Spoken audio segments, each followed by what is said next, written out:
Welcome, everyone. So I'm Niraj Thurairajah. I'm chairing this session, and our session today is on infrastructure development, and all three papers are about infrastructure, focusing on areas about finance, decision making, productivity, and platform thinking, or thinking of so a different type of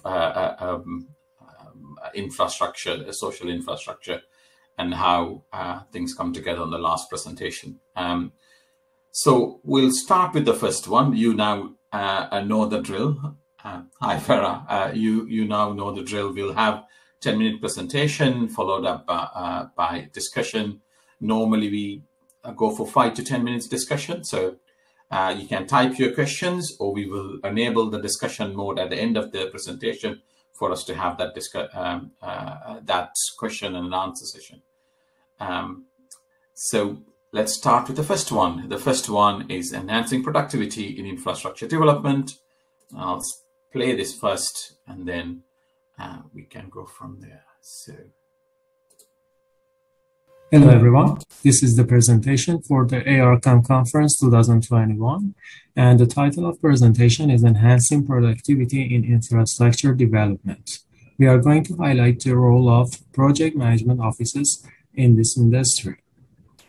Authors include Marcus Jefferies, Peter Davis, Mohammad Mojtahedi, and Mahmoud Ershadi. The School of Architecture and Built Environment at the University of Newcastle, Australia.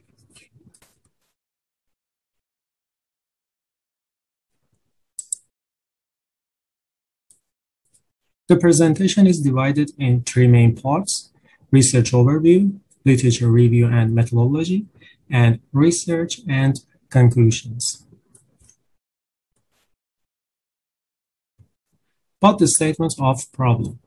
As you know, in the COVID era, contracting organizations deal with ever-increasing complexities and many uncertainties and risks in delivering their projects. There are issues with productivity of resources, unavailability of some resources, and procurement of some material for projects. Especially the procurement of materials from overseas and from certain suppliers have faced some issues and difficulties for these contractors. So there is a need to employ new project management arrangements and modern systems to better control and monitor activities, and also take measures to decrease risks, and also take innovative measures in order to supply goods in the specified time. To overcome such challenges, project management offices offer novel management solutions for improved productivity of resources and their central governance. But what's the research gap in this situation? The application of a project management office as the central governance bodies for improving resource productivity in infrastructure projects has been less studied in previous research. So this study aimed to explore the role of PMO in resource productivity in infrastructure sector. The importance of PMO in the construction industry is evident from the recent development and the improvement in the productivity and the agility in project management operations. So the evolution of PMO theories has changed the operation of projects and the speed of the decisions in every project, and especially in the infrastructure sector, because these projects are among the large and complex projects. These are the main benefits of PMO, including but not limited to documentation of lessons learned, information dissemination between stakeholders, integrating information, coordinating resources, integrated resource allocation or sharing between different team members, monitoring and control of resources, and saving in time and cost by improving the communication and avoiding any miscommunication that happens sometimes in infrastructure projects. There are three aspects for resource productivity in large infrastructure projects. Human capital resources. We have issues such as lack of resources and lack of access to professionals. So employing the right people, assigning people to the right positions, and training them throughout the project lifecycle is very important. In terms of financial capital resources, we need to know allocating adequate budget to projects, control budget, and also manage cash flow. And in terms of physical capital resources, we need to focus on asset management, timely allocation of resources to projects, and share equipment between different projects and even between different sub-projects. These are the results of the interviews, and we identified the main role that PMO can play in improving the resource productivity in terms of human, physical, and financial capital resources. For example, in terms of project management developer, PMO can specify the boundaries and the responsibilities of project management and can clarify methods for managing physical assets. It can also improve the method of project budgeting and cost planning. Among the other roles, PMO can play the role of an auditor, director, and performance manager. These are the other roles, and the detail of these roles and results are included in the full text paper. Especially, it's very important that we know that PMO can take the role of risk controller, which is very important in improving the resource productivity by identifying issues and bottlenecks and taking effective preventive measures in a timely manner in order to prevent any problems and issues. About the concluding marks, while previous studies highlight the general role of PMO in the construction industry, this paper tried to contribute to the body of knowledge by identifying specific roles in enhancing the productivity of resources. Well-defined PMO need to be in place to encourage consistency and integration in allocating and sharing resources. It can mitigate various risks and hinder productivity by identifying bottlenecks and taking preventive measures. PMO can maximize productivity by enhancing coordination and control from three aspects of human, physical, and financial capital resources. So it's very important that PMO play important roles in order to mitigate risks and improving productivity. Also, PMO can manage the knowledge of projects that we obtained from the previous projects and apply benchmarks and industry best practices in the activities in order to improve productivity and enhance the way of undertaking project tasks. So infrastructure projects, which are among the very large and complex projects, can be significantly improved by the implementation and development of PMO units. These are the main references that have been used for this presentation. Thank you for your attention.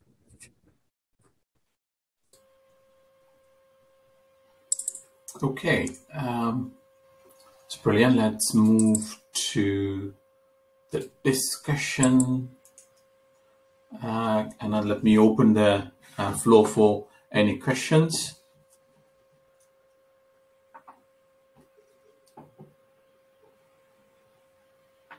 So we have Marcus with us here. Am I correct, Marcus? Is that you available here, I believe? Yes.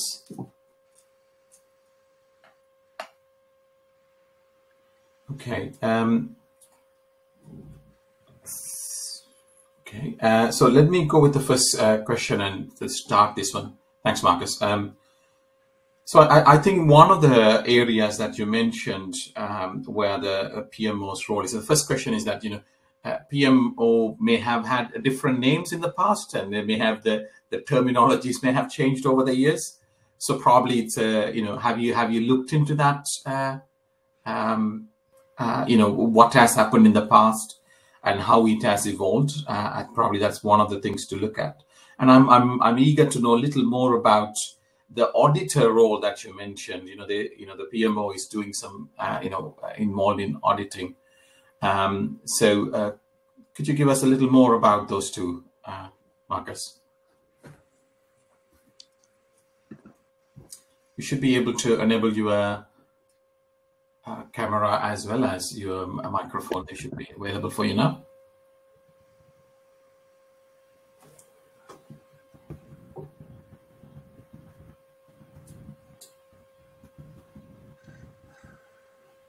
We still can't hear you though.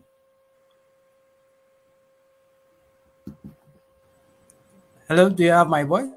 Yes, we can hear you. Yeah, thank you very much. And thank you for your attention to this presentation. I think there are many acronyms and titles for Project Management Office or PMO that recently has been introduced in the project management body of knowledge. But I think the more common title for this entity in organizations is Project Management Office. We did a literature review about the titles and different terminologies of PMOs and found that it may be entitled Project Management Office, it may be entitled Project Portfolio Management Office, or Project Management Center of Excellency, or maybe even Project Control Office, Project Support Office, and many other titles. But I think their functions are almost the same. They play the same role in the organizations, which is the central governance and coordinating different project activities. So I think that PMO can be really helpful in improving the resource productivity, especially in large infrastructure projects, because they are really complex. They have many components and involved parties. So we found that establishing a PMO entity can benefit these projects in terms of improved productivity. Okay. Okay, and there are a few other questions here. Niraj, can I ask a question? Oh, yeah, sorry. Jianfang, is that Jianfang? Is that correct? Yes. Yeah, go ahead, please.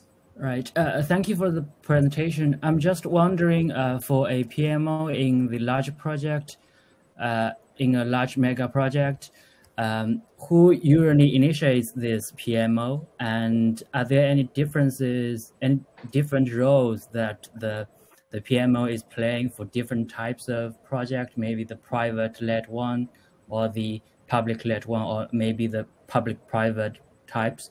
I noticed that you recently published a paper on comparing the different roles of the PMO in the public sector project and the private sector project. And for a public-private types of project, there is a special purpose vehicle that is inclined to mediate the different contradictory features of the project.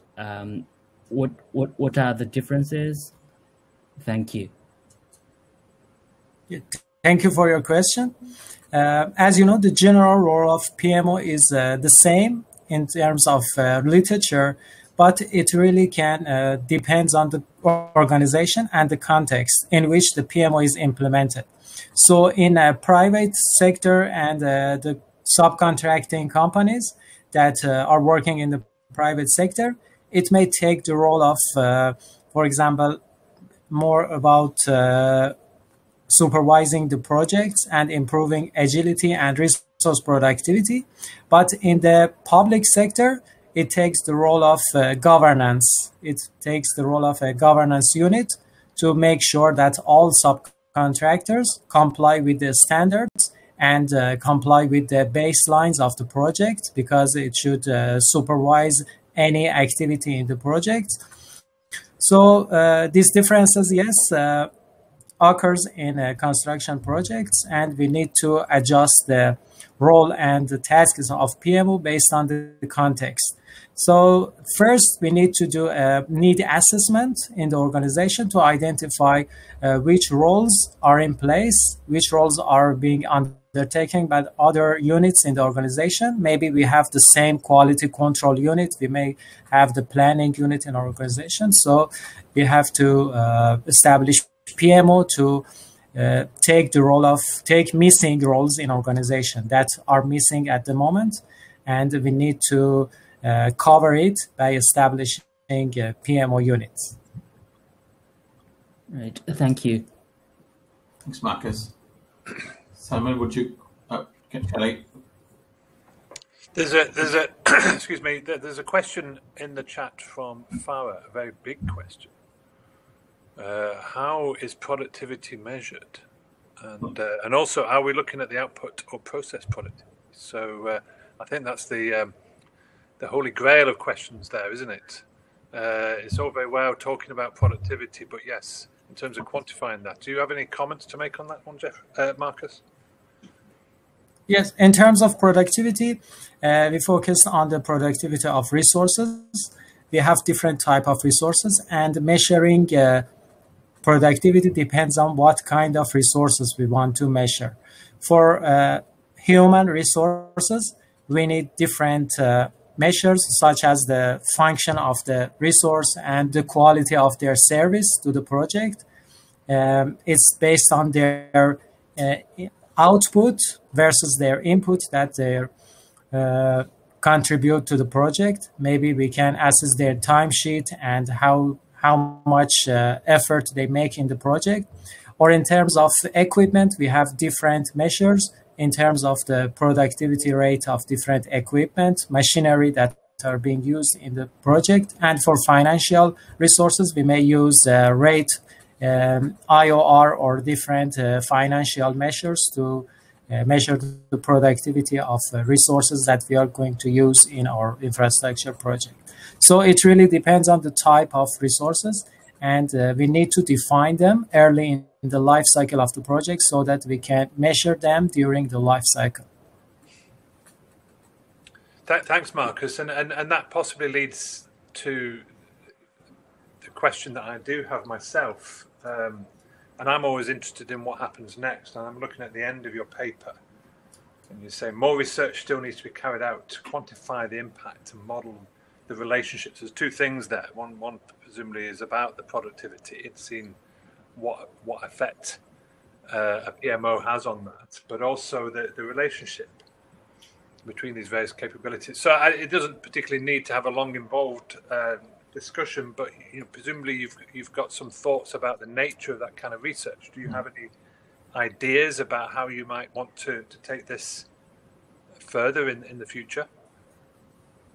Of course, I think methods such as system dynamics can be helpful in identifying the relationship between different capabilities, because some capabilities are enablers, some of them are outcome oriented, some of them are more important because they are the root causes and can enable other productivity factors.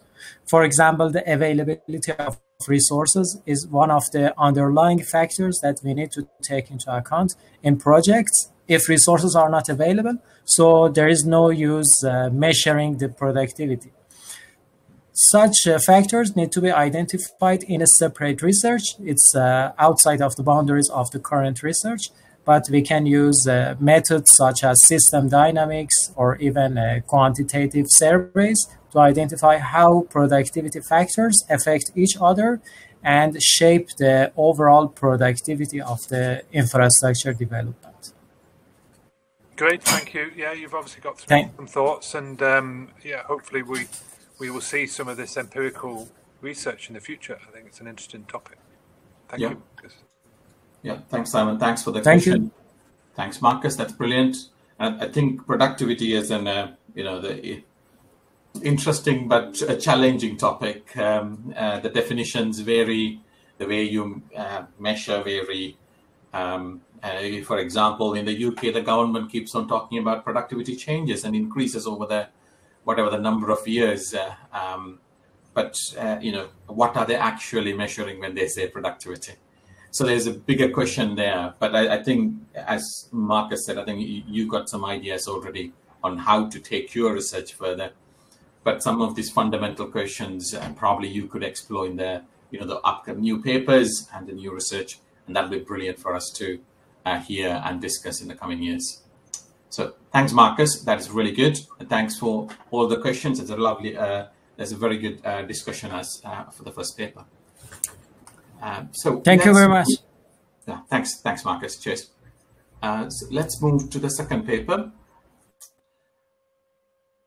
Okay, so I'm going to play this one and then come back to the questions. Hi everyone, good day. My name is Akomea-Frimpong from the School of Engineering, Design and Built Environment, Western Sydney University. I'm presenting on developing a financial risk maturity model for public-private partnership. For the past 3 decades, what we have seen is that there is an increased involvement of the private sector into the public space in the construction and the management of public infrastructural projects. And this has led to a term in the construction industry as PPP. PPP simply means public-private partnership. There are two key features relating to PPP. The first one is that normally there are two key partners, the public sector or the state or the public institutions and the private sector. The second key feature is that normally the partners share risk, responsibilities, and returns of the project. PPP has been used to construct a number of public projects. Some of them include hospitals, schools, trains, mega highways, and others. In addition, according to the World Bank data, between 1990 and 2020, we have seen over 200,000% increments in the private investment into the public space to help in the construction and management of public projects. However, the PPP projects have seen a number of financial risks which are limiting, or which has limited the huge financial investment put in by the investors.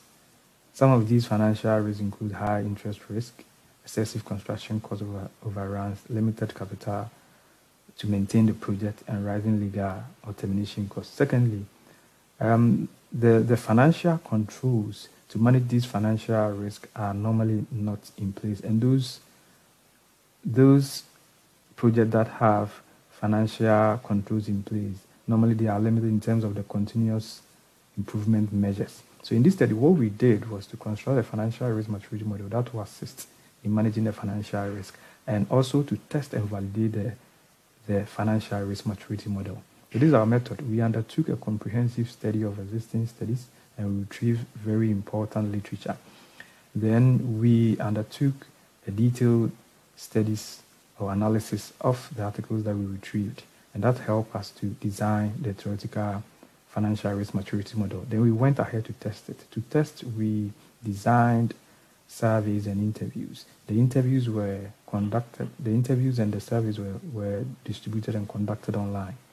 They were given to experts on PPP projects in Ghana, Australia, and China. We decided to select these 3 countries because Australia represents the developed market of the PPP project, while China represents the mid-developing market of the PPP project, and then Ghana represents the emerging market of the PPP project. After this, we undertook the analysis. So with the analysis, the first thing that we did was that we developed the financial risk maturity model. And the financial risk maturity model, we use models which are on risk maturity model, capability theories, enterprise risk, and then project risk theories. We identify them and review them. And all these things are coming from economics, finance, and construction management. Then we conceptualized the important relationship between the construct. Then we developed the financial risk maturity model. Our proposed financial risk maturity model has 4 levels. In the first level, we assumed or we conceptualized that the project managers don't have no idea. They have no idea about the financial risk. With the second level, we assume that there's an improvement where they now recognize they know there is some level of financial risk on the PPP project, but they don't have much idea about it. Then in the third level, we assume that this is where they have come to, the project managers and then the organization have come to accept the financial risk, therefore they inculcate in the organizational financial controls. Then at the last level is the situation where the financial risk has become very important in such a way that it's become an integral part of the policies and strategies of the organization. And these things are done through 3 processes: identification, analysis and allocation, and control of the financial risk. This is how we tested it. We tested the results from the survey with exploratory factor analysis.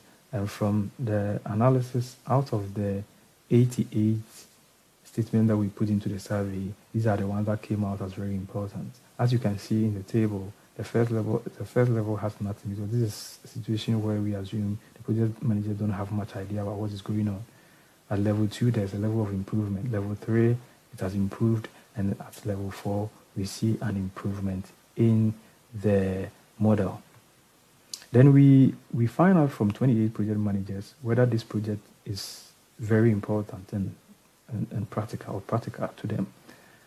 And the good news is that almost or majority of the project managers said this model is important. If they are given opportunity, they will use it.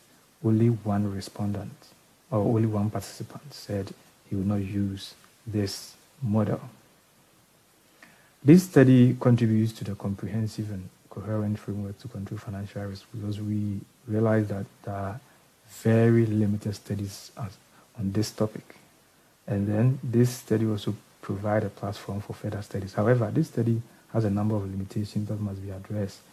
It took opinions or data from only 3 countries. So we expect that in future studies, the scope must be expanded. Then the model must be tested on a real project, on a real PPP project.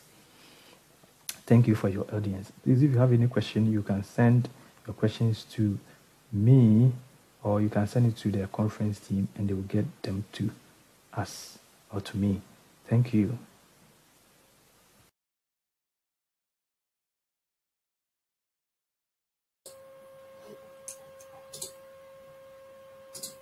Okay, thank you very much.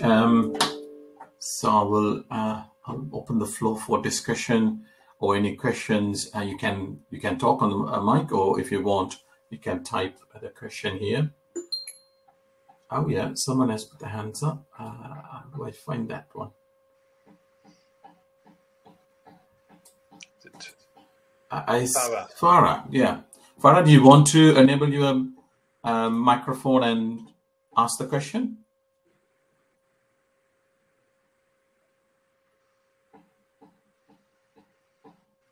We can't hear you though. Okay. Yeah, please go ahead. I mean, it's enabled. You have to enable from your side. Yeah, brilliant. We can hear you now. Just a quick question, because this is very interesting topic and very current to our what happened with the HS2, for example. So I'm just wondering whether the researcher considered about the framework. Do you reckon that we need to create a bespoke framework for a particular project to reflect the risk and the client, including the stakeholders that attach to the projects? Especially now, our goalpost has been shifted due to COVID and everything else. Do you reckon that we need to create a bespoke type of framework, or any replication would work? What do you think of that? Thank you.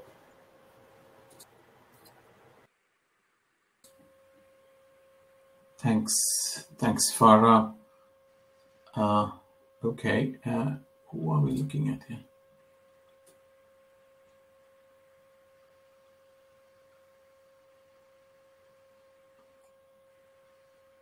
Oh, I thought we had Isaac. Yeah, okay. Isaac, is it possible for you to enable your microphone? It'll be easier for you to answer.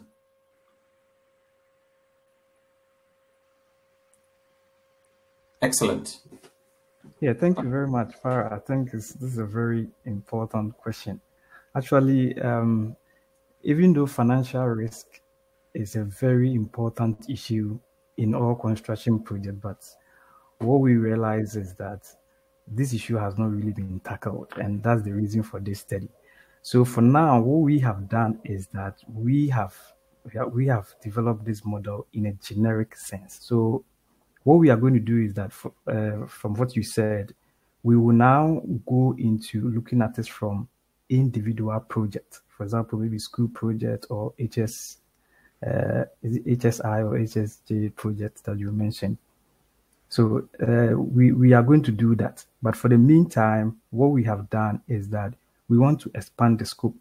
So for the meantime, we have looked at 3 countries, but we are looking forward to expand the scope and then also look into the issue, looking at it from the point of individual projects. And I think that one will be better. But as it stands now, as our framework stands now, is more of generic, it's general, which we assume should help all PPP projects. But I think your comment is very important, and it's something that as a group or as a research team we have discussed, and we are looking for funding from the Australian government to assist us. Actually, we have put in that request, and we are hoping that we get that funding so that we develop project by project basis financial risk maturity model that can tackle the financial risks that arise from each of the projects. And I think when we do that, I think other countries can also adopt our framework and they can use it. Yeah, thank you.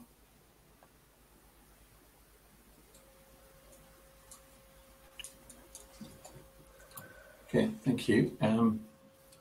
Okay, if there's no other question, I think one of the things that I felt when I read that, Isaac, I think there's you collected data from 3 different countries, and you talked about different maturity levels in those countries, but you ended up in almost a single framework or a single model for that purpose. So I was just wondering, because we are saying basically a model, this particular model can be applied for different maturity levels. Is your model take or consider maturity as part of a variable on your model, or how does it work? Oh, okay. If I get you well, what we looked at is we look at it from the point of the maturity of the project management organization. So and as we know, the project management organization, they normally manage the project.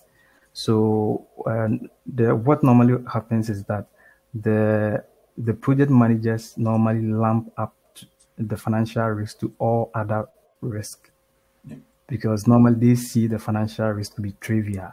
But over the years, what we have seen is that financial risk is very significant. That must be separated from all other risk, and we have to have a special treatment for that. So what we have done is that we are not saying there's no controls or that project management companies don't have controls at all. They do. But what we are trying to do here is we are trying to bring out this model to help them to recognize, to accept the financial risk as an important thing to be treated, aside from all the other risks that affect the PPP project. So I don't know whether I've answered your question. It's sort of. I think. And then also concerning the data that we collected. Yes, that's also one of the issues that we have also looked at, because here is the case where you are looking at developed market, mid-developed market, and developing market. So definitely, I mean, the environment and everything are a little bit different, because Australia is definitely different from Ghana. It's also different from China. So at this stage, I would say we are still at the the initial stage of the whole framework, and I think we hope to look at all these things in the subsequent articles and researches that we will look at. Yeah. So thank you very much for bringing that one up. No, that's a good answer, because I think my question was, if you're doing a qualitative study to understand something from 3 different point of views, it makes sense, because, you know, 3 different markets, 3 different standpoints, you're trying to create an understanding about financial models and things like that. But what you're doing is something slightly different. You are coming up with a single model that could represent all 3 different markets, and therefore it needs further thinking. It needs maybe further variables within the model that you have created. So it's something for you to think in the coming developments. Okay. Yeah. Thank you. Is there any other questions? Simon, did you? Yes. Hello, Isaac. Since you're still on, I mean, thank you for this. Obviously, there's a lot of work involved in analysing these qualitative data. I mean, you talk about validation, and you validate in terms of expert opinions. But I think my view is that, you know, if this is going to grow, if it's going to gain acceptance, then there needs to be possibly a bit more than that. Do you have any plans for any empirical data observation or case study, or, you know, actually looking at how this model can work in reality, you know, rather than just, I suppose, a secondary reflection on, you know, what the model is theoretically? Yeah. Okay. Thank you. Yeah, we have that plan already in place. Actually, I think when I was answering, as if one of those who asked me the question, I said that what we have done is that we have put in a request to the Australian government, the research organization, to ask for some funding. We are also looking for other funding, where we want to look into all these issues, where we look at it from case by case basis, and also we expand the scope and look at the data, and then we also look at this from a real project, not just doing this thing in a theoretical sense and leaving it there. So all these things are part is a broad or a bigger project that we are looking at, and I think, thank you very much. We'll look at all these things and going forward. Good. Thank you, Isaac. I'm happy to hear that, actually, and I think that it's important to take really these sorts of things to the next level. Yeah. Thank you. Someone's put their hand up. Niraj, who's that? It's Pawar again, is it? Sorry, Simon. Yeah. Okay. It's just. I like the topic because I'm doing something with project finance, but I'm looking from the beginning. With the beginning, the root causes for the over budget. So this is something that is quite interesting to me, to find out how actually people making their cost plan further, and to ensure that they actually meet the financial risk that they have planned earlier at the beginning. So I'm really looking forward to see your development of the work. So something that looking forward to. Thank you, Isaac. Thank you, everyone. Thank you. You're welcome, Farah. Thank you for your comments. Thank you, Farah.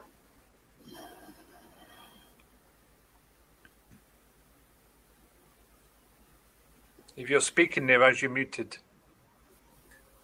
It's such a 2021 thing, isn't it? It is. Yeah. You are muted. Comment, you're on mute. We didn't know what that meant until last year. You're muted.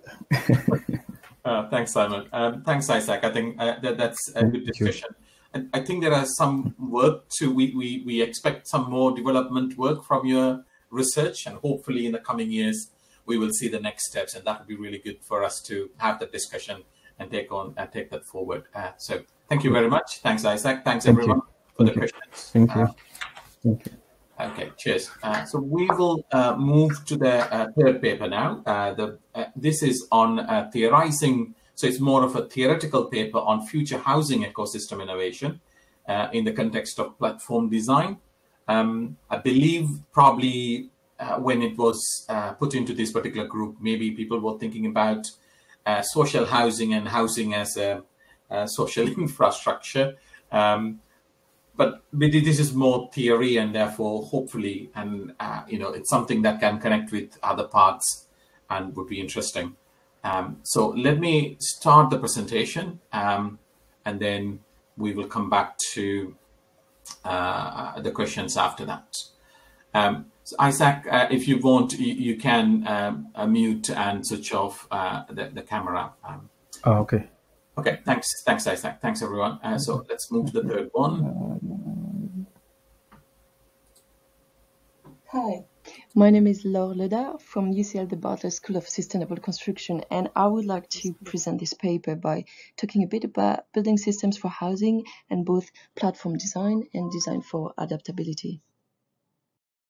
I am an architect with a background in practice, and over the years, as I was working on housing projects, mostly small and mostly in urban and suburban contexts, I realized that it was difficult, if not impossible, to implement innovative methods of construction, and that discussions on the technical specifications of projects at this sort of scale are overall limited in scope.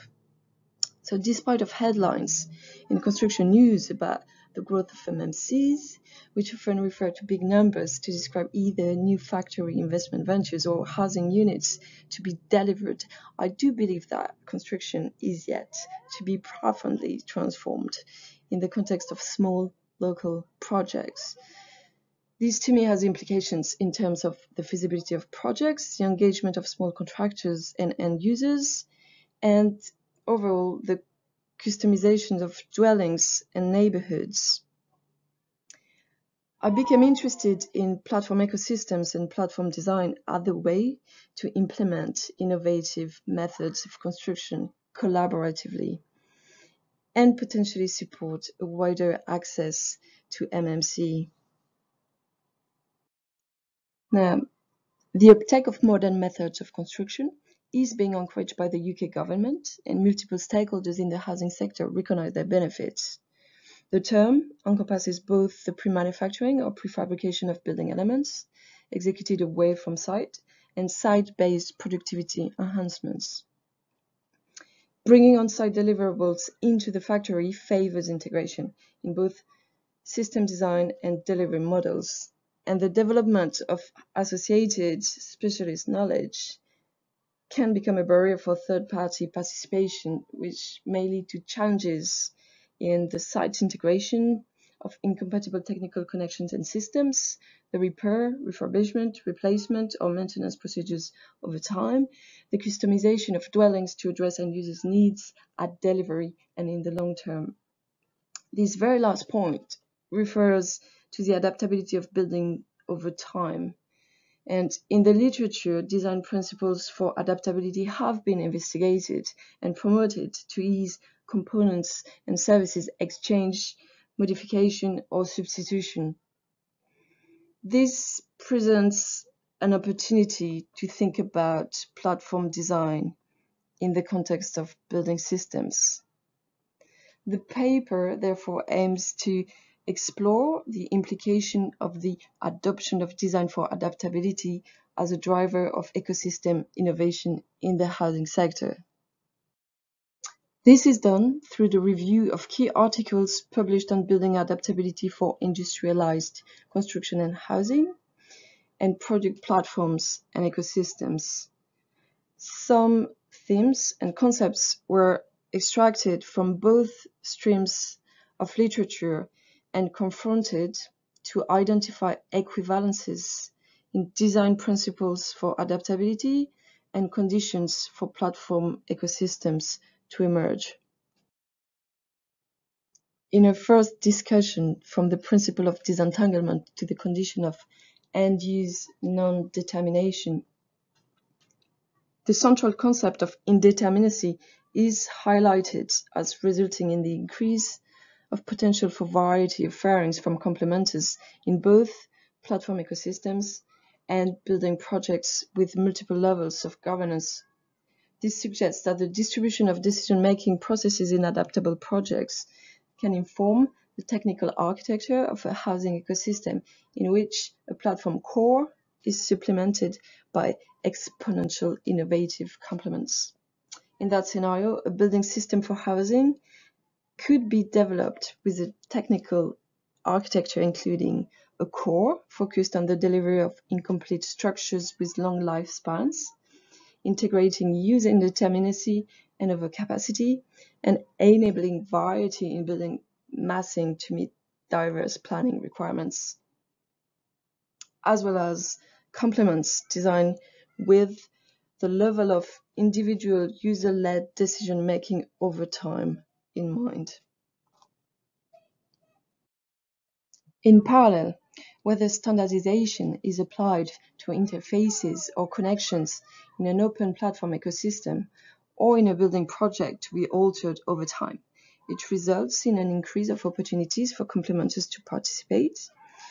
This suggests that the constraints attached to the construction activities to be carried out post-housing completion that concerns mostly site-based work packages can inform the design of interfaces in a production ecosystem that is open and scalable.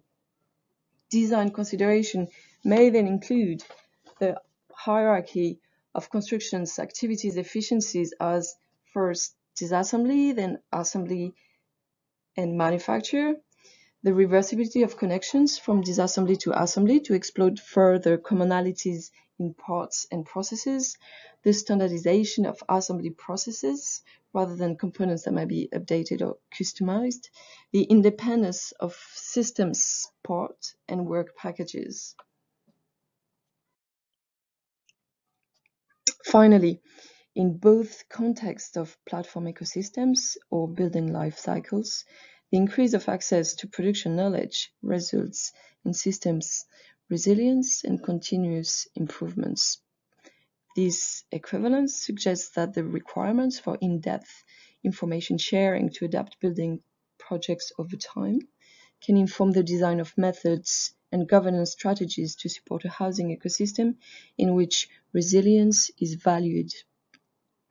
Design considerations may then be given to access width to knowledge associated with systems outside of the original production environment, and access levels to balance interoperability of innovative componentry and protection of complementers' intellectual property. In conclusion, the adoption of the principles of design for adaptability can support platform thinking applications in the context of building systems for housing. The paper contributes to emergent theory around platforms and ecosystem innovation in construction, and further research is needed to refine findings on the hierarchy of design principles highlighted and provide supporting evidence. This forms somehow the content of an ongoing PhD at UCL, the Bartlett School of Sustainable Construction. Thank you for listening.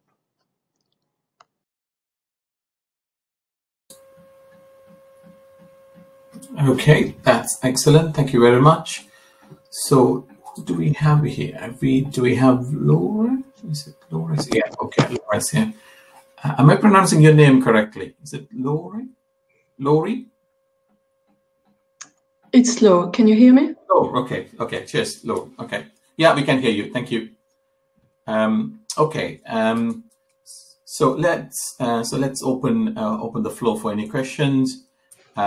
See, it's an interesting study. So you were thinking about, so there are two things that you're bringing in.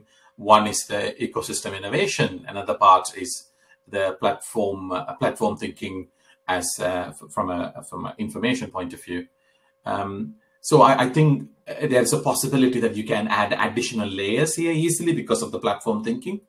So for example, if someone wants to introduce something like sustainability as a concept into the ways that you're thinking about, there are three principles that you talked about for the ecosystem innovation, but you can actually bring other levels and other layers into it. Is that something that would be possible, though? Oh yeah, absolutely. So the review I've done on design for the principles of design for adaptability, and then platforms and platform ecosystem sort of conditions. They're not extensive. The study was very much an exploration at this stage, and because it forms the sort of the start of a PhD. The aim was very much to highlight the relevancy of design for adaptability in order to understand whether to understand how basically to design building systems that can be delivered by an ecosystem. Okay. So those are not extensive, and I can definitely add on onto this sort of confrontation of principles. Yeah. Okay. Sounds good. And I think that's the same sort of thing, because you selected three sort of principles, and then you looked into those three principles. I think standardization, customization, and and again, I think that is something that is in development, I believe. Is that correct? Again, yeah. Okay. Yeah, that's very true. Okay. So where is this going? So I believe you are in your first year? Yeah. First year of PhD, and so I understand I'm a bit of an outsider in the room and in construction management as well, because first I'm an architect, so I've got a background in practice, and also because my PhD is set up very much in between construction engineering and construction management. So the way I'm thinking about developing this work is somehow I'll have to go a bit back to construction engineering. So I'm basically trying anyway to use concepts from construction management in order to unlock new ideas on construction engineering. Yeah. Sounds good. Okay. Yeah. That's part of the journey, I believe. That's good. That sounds good. I mean, for the first year, I think it's a good set of questions you're asking, and to try to bring things together. I think is always difficult. So it'll keep on developing. I think that's a part that you need to take. Okay. Let me see. So there is a question from Isaac. Do you want to enable your microphone and go ahead, Isaac?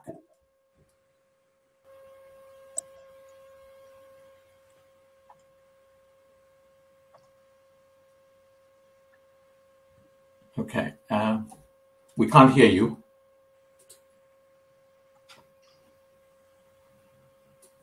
Okay, we'll come back. Probably, I think his microphone is playing up. It seems. Okay, so there is a question on the chat box. So do you think this may change the normality of working process in building system? I think probably the question is about, do you think that this will change how normally the buildings are delivered? Isaac, you are here? Yeah. Okay. Okay, do you want to go ahead with the question? I'll come back to that question later, Laure. My question is, she was talking about future housing ecosystem innovation. Are you looking at it from a particular setting, like a country, or it's like you're looking at it from the global context? Yeah, it's a very good question, actually, because the study sort of falls in the area of off-site manufacture, industrial housing, and the leading countries, I believe, maybe Japan or Sweden. So my study is based in the UK for practical reason, because in the next stages of the study, I have access to large housing sites all over the country. However, I'm still hoping that I can sort of link this sort of theoretical consideration with what is done elsewhere. I think the UK market, for example, is very different from the Japanese house building market, where adaptability is much more considered. In history, housing in Japan has been delivered with the idea that buildings should only last for a certain amount of time and then should be rebuilt by new owners. So they've got this idea of like they've got a different idea about building life cycles. So I don't know whether that answers. Yeah, you have answered my question. Thank you. Okay, thanks, Isaac. So there's a question from Farah here. Do you think that this may change the normality of working the current building systems? I think the question is that will it change? Yeah. I mean, I suppose the term normality is always a bit controversial. What I find that again, I'm looking at industrialized housing, and like the innovations are very much about digitalization and maybe automation, and those innovations would often, I mean, for now, take place in a factory environment. So I suppose, I think whatever happened in the factory that are building housing in the UK nowadays, there are new things happening. So maybe out of the normal, I would say, and that's quite exciting. However, because I'm looking at smaller projects and maybe contractors or clients who don't have access to this sort of volume in projects, so who can't really access the sort of contracts with manufacturers. I think the question of site assembly and like the methods involved, new methods in dealing with site assembly are going to be like critical in like innovating in the sector. So that is, I mean, there is not very much in yet on this, on the new methods that are site-based, like how we can enhance productivity, like in site assembly. But I mean, there is interesting sort of like research work being done in different universities over the world. So I'd say if you go on site today and look at a like volume house building, this is absolutely normal. Things don't look like so much different than 20 years ago, I would say. However, there is a lot of effort to bring some change. That may include like 3D printing or like contractors bringing digital technology, just-in-time deliveries, all these sort of innovations. I think they are relevant for in the close future. Okay, lovely, thank you. Okay, thanks, Laure. I think one of the things probably for you to watch out is that I can already see that you are bringing in a lot of different themes, ideas into your argument, and it's only going to get bigger and bigger in your journey. So watch out for number of themes coming in, because if it is too much, it'll be difficult for you to handle in that 3-year period that you have. Because I think already you are in the first year, and already you have brought in major, platform thinking, ecosystem innovation, and a few other. You're also talking about engineering, construction engineering. I think there are a few other ideas you are bringing in, so watch out for that. Simon, did did you have a question? I don't have any comments. No, that's fine. Brilliant. Yeah. Yeah. Okay. Excellent. Thank you very much, Laura. Thank you for all the presenters. Thank you very much. I think it's a very engaging discussion here we had today. And as you know, all your presentations will be uploaded to YouTube. And if you have a chance, promote them so that it's a way to get your work out to other people so that they can reach out to you, discuss things with you in terms of developing your own research. So thank you very much.